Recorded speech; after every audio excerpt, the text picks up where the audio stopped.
Oi, gente, tudo bom? Antes de mais nada, quem quiser comprar essa lindeza, o link para a loja virtual da editora vai estar na descrição. Por hora é só por lá, tá? Ainda não tem venda presencial, mas online já consegue.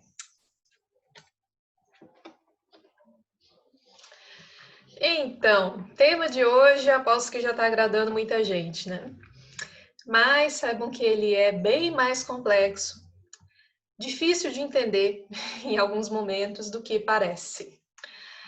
Aliás, o motivo pelo qual eu acho que dá tanta confusão quando eu falo de Aquiles, especialmente quando tem o Heitor ali do outro lado. Motivo para dar tanta confusão nos comentários, de gente falando que fulano não é herói, Beltrano é herói, ou fulano não é herói para mim, é porque a gente não sabe exatamente em que consiste um herói grego. Claro, tem os grandes feitos, todo herói deve ser capaz de grandes feitos.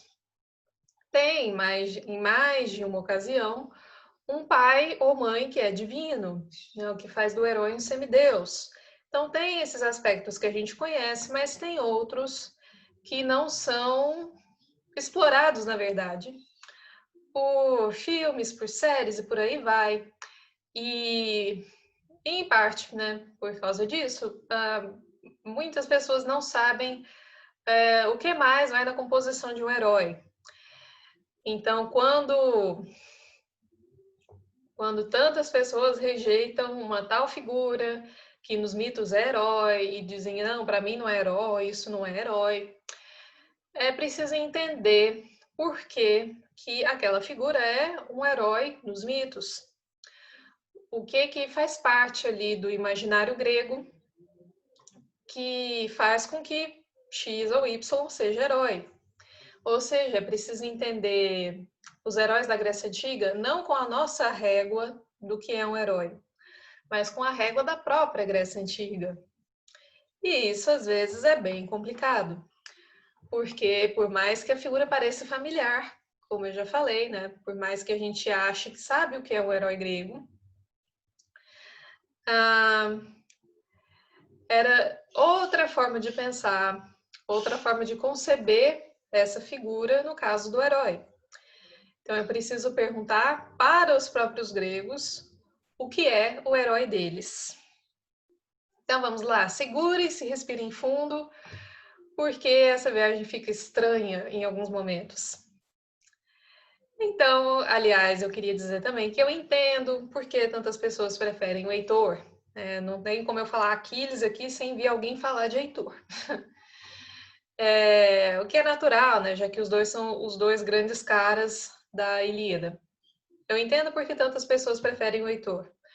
Porque ele está realmente mais próximo daquilo que nós consideramos heróico, né? Em alguns aspectos. Ele defende a sua pátria, sua terra-mãe, ele luta para proteger a sua família e por aí vai. Mas nunca se esqueçam que Heitor não é um homem moderno.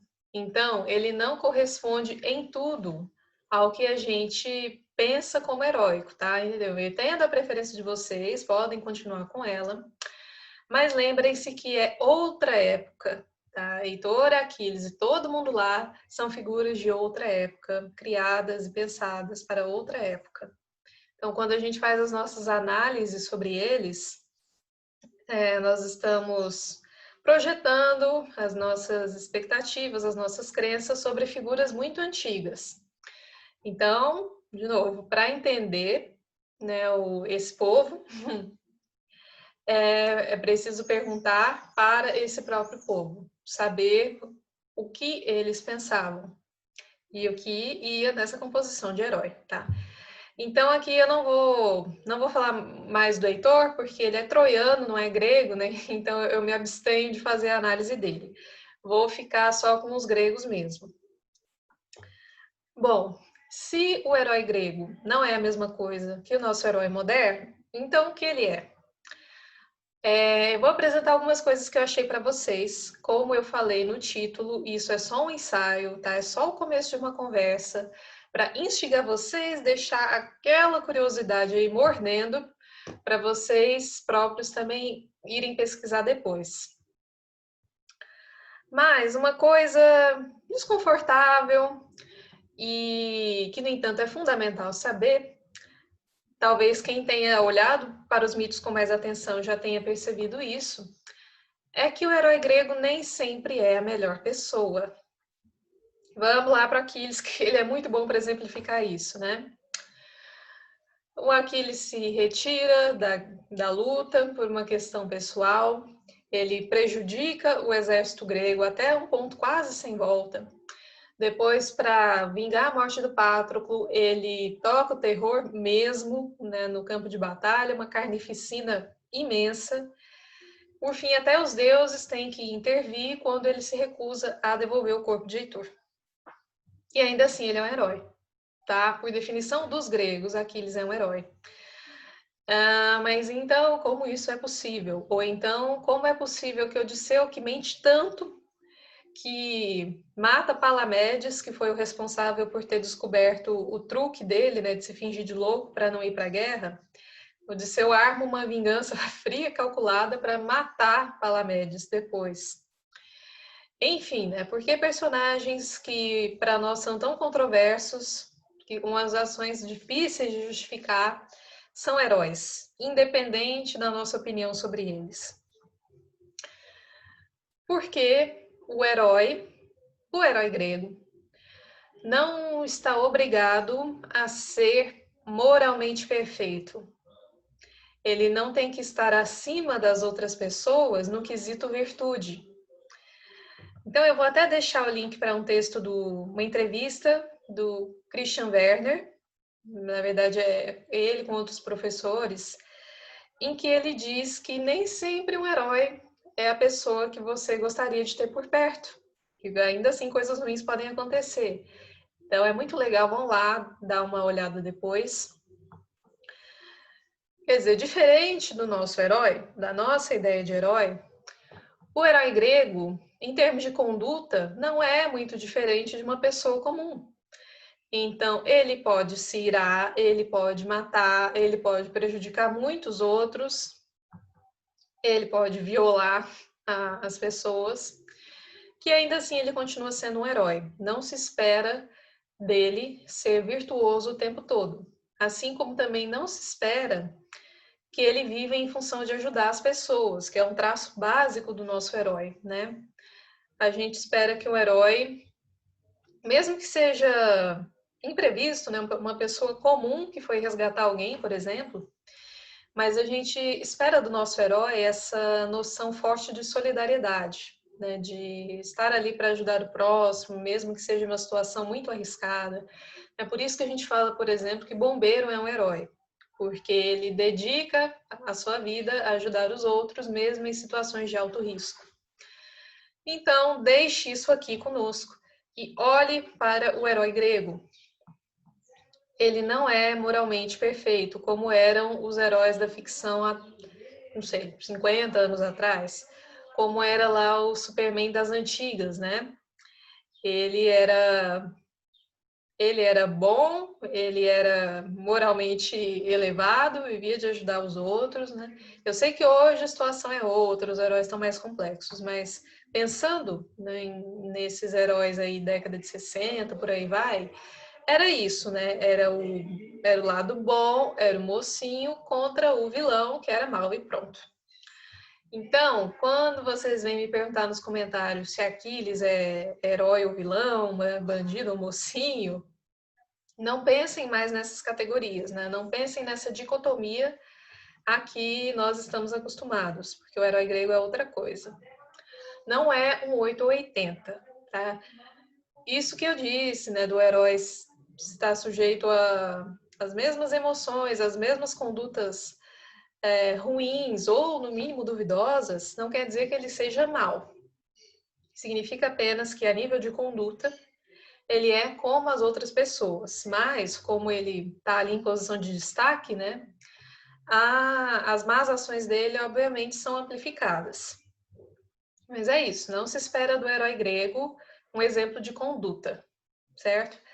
A gente sempre fala do Aquiles, né? Mas Héracles também, Hércules, o Héracles grego, quando é adolescente, jovenzinho, mata o professor de lira dele. Lira é aquele instrumento de cordas que lembra mais ou menos uma harpa, né? Porque o professor disse que ele não sabia tocar. Ele, no momento de fúria, vai e mata o professor. Então, heróis podem ser muito instáveis. Tá, claro que eles têm aquele magnetismo, porque a gente quer ver o que de grandioso eles vão fazer, a plateia que eles têm ali na época também quer saber, mas é isso, não é sempre que você vai querer ter um herói por perto. Então, deixa eu ver o que mais eu anotei aqui. O que mais que tem no herói grego? É muito comum que ele seja um semideus, né, que um dos pais seja um deus. Ele é um nobre. Até Teseu, que começa a vida como um plebeu, acaba descobrindo que ele é, na verdade, um príncipe. E que, na verdade, o pai dele é Poseidon. O pai terreno seria o rei de Atenas. Então, o herói é capaz de grandes coisas, ele pode ser um semideus, ele é um nobre. O que mais? Ele é belo, dá para entrar aí na nossa conta também. Ele não é um exemplo de conduta o tempo todo. É comum também que o herói morra jovem, uma morte trágica, porém que só realça como ele morre ali no apogeu da juventude, da força física, da beleza, né? Então, acompanha frequentemente o herói esse sentimento trágico, né? De ter que deixar a vida cedo, porém se eternizar em glória, né? Pensar no Aquiles de novo. E agora vem o momento turbulento da nossa viagem. Então, vem comigo, porque agora eu chamo uma das maiores autoridades em Grécia Antiga no mundo, o Jean-Pierre Vernant. E isso ficou na minha cabeça desde a primeira vez que eu li, porque para nossa cabeça moderna é bem complicado de entender. Mas vamos lá. Esse é um trecho de um dos livros dele, deixa eu ver qual que é, Mito e Religião na Grécia Antiga. Aliás, recomendo os livros dele, que são muito bons para entender a cultura, a mentalidade, imaginário na Grécia Antiga. Mas veio aqui Vernant falando justamente da ideia de herói e falando de uma figura de carne e osso. Vejam só. Em pleno século V, o pugilista Cleomedes de Astipaleia, dotado de uma força excepcional, mata seu adversário durante o combate. Privado do prêmio por decisão dos juízes, aqui eu lembro que essa decisão provavelmente porque não podia matar o adversário, ele volta para casa enlouquecido de furor. Então, vão pegando as palavras-chave aí. Numa escola, agarra-se ao pilar que sustenta o teto. Este desaba sobre as crianças. Perseguido pela multidão que quer apedrejá-lo, esconde-se no santuário de Atena, dentro de uma arca cuja tampa ele fecha sobre si. Finalmente conseguem arrombá-la, a arca está vazia. Nada de Cleomedes, nem vivo nem morto.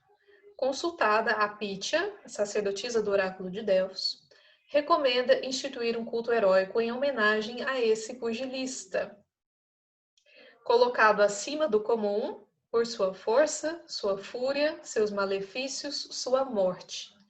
É preciso sacrificar-se a ele, aqui abre aspas, como já não sendo um mortal, perdão. Fecha aspas, mas o oráculo assinala sua reserva ao proclamar, ao mesmo tempo, como relata Pausanias, que Cleomédios é, abre aspas de novo, o último herói. E aí? Bugou a cabeça aí? Pois bem, eis aqui um caso difícil de explicar para as nossas cabeças modernas, né? Como que um cara que mata um monte de crianças fazendo o teto da escola desabar em cima delas, recebe o culto de herói. Vocês repararam que tem pontos centrais, né? A força dele, que era acima do comum, os malefícios, a ira, os malefícios que as ações dele trazem e uma morte misteriosa. Aliás, será mesmo sumiço, né? Porque quando conseguem arrombar a arca, não há qualquer sinal dele. Não tem corpo, nem vivo nem morto. Então, diante dessa situação, no mínimo inusitada, consulta-se o oráculo de Delfos e a Pítia responde que é preciso instituir um culto heróico para Cleomedes, já que ele não pode mais ser considerado um homem comum, um homem como os outros. Mas, né, ali no finalzinho, ele seria o último herói. Pois bem, aí a gente vê até que ponto, né, é um dos exemplos de até que ponto essa noção de herói para a antiguidade é estranha para nós. Mas de nada adianta, vou insistir, de nada adianta a gente ficar nesse discurso de que isso é um absurdo, para mim não é herói, onde já se viu o cara que faz uma coisa dessa, como que os gregos chamavam ele de herói, eles estavam malucos, etc. Sim, a gente tem todo o direito de achar estranho, estranhíssimo, um cara desse ser recebido como herói, enquanto a gente pensa com a nossa cabeça moderna, né, que não aceita, que não casa, né, o heróico com o feito ruim.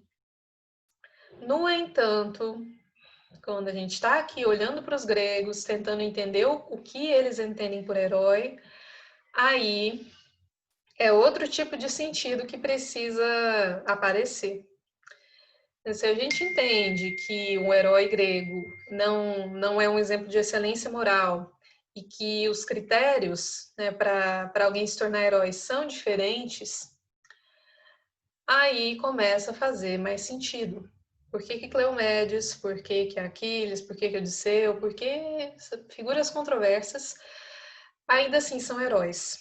Né? Porque a palavra herói, a noção de herói é entendida de outra forma. Então, lembrando, esse é o Mito e Religião na Grécia Antiga, do Jean-Pierre Vernant. E isso me faz pensar, né, lembrando que eu também sou iniciante no assunto, mas quis trazer isso para vocês para balançar mesmo, para chacoalhar aí as expectativas, as noções prévias. Então, eu tiro disso que talvez seja melhor, mais fácil, entender o herói não como um conjunto de qualidades, como a gente costuma fazer. Qualidades morais, a bondade, a justiça, aquilo que a gente já está acostumado a absorver, mais grandes feitos, né? Então, entender não a partir desse conjunto de qualidades e feitos, mas como uma categoria. Então, na Grécia Antiga existiam deuses, semideuses, ninfas e existiam os heróis, que era uma categoria com as próprias características, que às vezes tem o semidivino, a morte jovem, a morte trágica, a ira, os grandes feitos para o bem e para o mal. Então, é uma categoria com características próprias. Acho que quanto mais a gente deixar de pensar pelo ponto de vista moral e mais como, né, uma categoria que chega até nós de uma outra era, mais fácil fica entender o que era, afinal, um herói grego. Então, gente, lembrem-se disso. A grande lição de hoje é que, para entender o passado, é preciso entendê-lo com as suas próprias regras, com as suas próprias noções. Opinião é uma coisa, estudo é outra. Análise histórica, mítica é outra. A gente precisa separar as duas coisas se a gente quiser entender de verdade o que é que os gregos legaram, né, para nós, o que é que do que eles estão falando quando eles falam de herói. Tem uma frase que está sempre na boca dos historiadores e que resume muito bem isso, que é: o passado é uma terra estrangeira. Então, por mais que pareça que o herói grego chega até nós e só troca de roupa, vira o super-homem, né, que a gente conheça muito bem, que seja uma figura familiar, lembre-se que não é o caso. Tá? Ele está vindo de uma outra realidade histórica, onde os conceitos são outros, as ideias são outras, e ele chega até nós como uma joia, né, que a gente aprecia muito, mas uma joia de outra época. Então, como que eu faço para entender, né, a construção dessa figura do herói? Que envolve sociedade, cultura, religião, que o herói é uma figura muito ligada à religião também. Eu vou para as fontes que estão ali no passado. Eu entendo o passado com a língua dele, não com a minha língua. Primeiro, de onde vem, o que vai de novo na receita ali do herói, para que eu consiga separar as coisas e entender o que é um herói na antiguidade. Por que que, a princípio, ele parece tão estranho, capaz de coisas más, né, para nós, mas por que que isso faz sentido na lógica da antiguidade? Então, é uma outra terra, são outros costumes, são outras mentalidades. Para entender, você precisa falar a língua deles, você precisa pegar o espírito ali, né? Então, sim, esse é um caminho cheio de estranhezas, cheio de não estou entendendo, não estou entendendo direito o que que isso quer dizer, como assim, mas é isso mesmo. E sem esses percalços a gente não chega lá, a gente não chega a entender, né? Fica só parado no meio do caminho.